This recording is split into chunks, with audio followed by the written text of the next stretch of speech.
Hi guys, welcome to Ride with Don.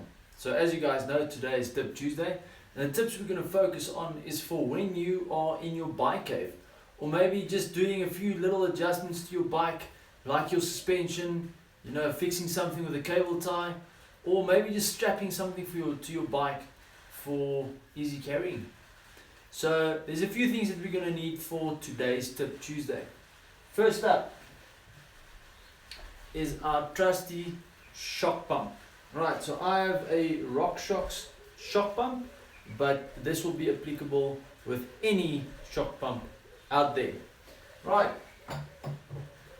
and then second up is our multi-tool. Any multi-tool will work, and you'll understand exactly why in a bit. Then we're going to look at the use of Velcro straps. Okay, so some of them I modified myself, and some of them just standard as I got them off stuff that I bought in the past, and things like that. Okay, then obviously just for video purposes, 2 cable ties, 3 cable ties, how many ever cable ties you want to try this out with. Right guys, so first up, how many of you know this little cap? This is a cap that is on your front shocks, well, at least air-filled shocks, and sometimes this thing just doesn't want to come off. Right, so some of you guys, I've seen other guys go at it with a Leatherman or a pair of pliers, and they actually damage the cap. Now, believe it or not, the solution is much closer than you think. The tip or the solution to this is actually right over there. It's on your shock pump. Okay, it's that bit of your handle that can actually work as a bit of a nudge to get it off. Let's try. Right guys, so as you see earlier, we couldn't really get this cap off. So what we're going to do, by the use of our shock pump, and as I mentioned earlier, that little edge there, we're going to make this much easier for ourselves to get the cap off. So what you want to do, on that little lip over there, okay, you want to take the edge on your shock pump, obviously extend your shock pump, secure it over there nice and tight. If you need to, just put a finger there, then you go, and done. Right, so with that, your cap will be off and no damage to it, because this is usually plastic, so it won't scratch your cap. Now, please remember, when you place your cap back, make sure the valve is nice and clean, and don't put it too tight. Obviously, a lot of rattling, a lot of riding is going to cause it to tighten by itself. But, I mean, if you start off with it not too tight, it'll take a little longer to tighten all the way. Cool.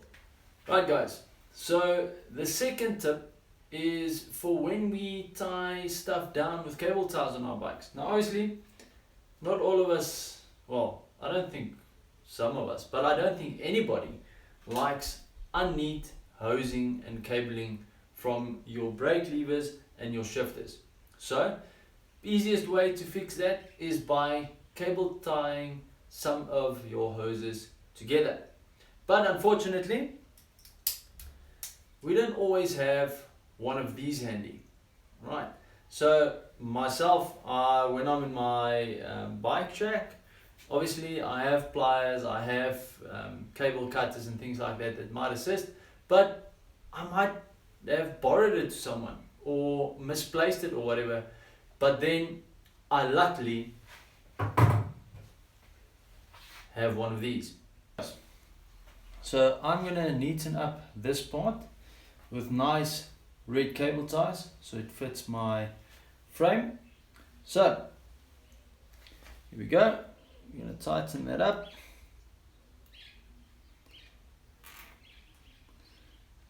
Nice and tight so it doesn't rattle around. Okay, and then for the next part, we're going to grab our trusty multi-tool. Now what you want to do, you want to open up 2 of your Allen keys, right next to one another, slide that cable tie right in between the two, and then just to make this a little easier, hold on to the cable tie at the back and then just start turning your multi-tool. Now this does take a little longer than what a side cutter would, but it does work. And the nice part about this, it doesn't leave any sharp edges. Right guys, so just another little tip is to keep your fastening ends on the inside every time that you use a cable tie. Reason for this is this doesn't then snag on something and break off, right? And also if you use it on your frame somewhere, that it doesn't catch you on your leg or something and causes a little cut and unnecessary bleeding, obviously. Right, let's move on. Now for tip number 3 is all about Velcro straps. Short ones, longer ones, thick ones, thin ones, whatever Velcro strap you can use. Now these things are amazing. They are there to help you carry an extra tube, carry gas bombs, carry a banana if you really need to, carry snacks. I usually use them quite often, especially for an extra tube, even though I run tubeless. And I also use them to, you know, tie my stuff around my frame that I don't really want to use electric tape for, because I don't want that stickiness to stay behind. So we're going to show you the 2 main Velcro straps that I use, and guys, you can actually create your own as well. You don't necessarily have to go and buy some. Right guys, so as you can see, I taped my trusty trail snack to the back of my seat post, and I used a little wider Velcro strap so it doesn't cut right through my banana midway through the ride. Now we're going to quickly see what I can strap to my bike frame with a little longer, a little thinner strap. Now obviously this might not be stuff that you're going to ride with, but there's just a few things that I grabbed, and let's see if we can, you know, fit it to the bike.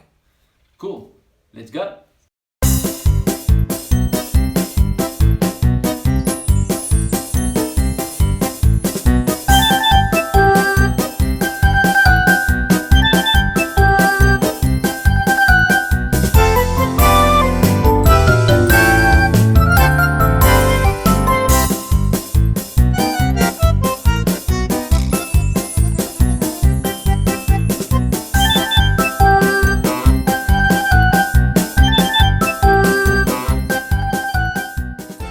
Right guys, so as you can see, we've strapped a whole bunch of stuff to my frame.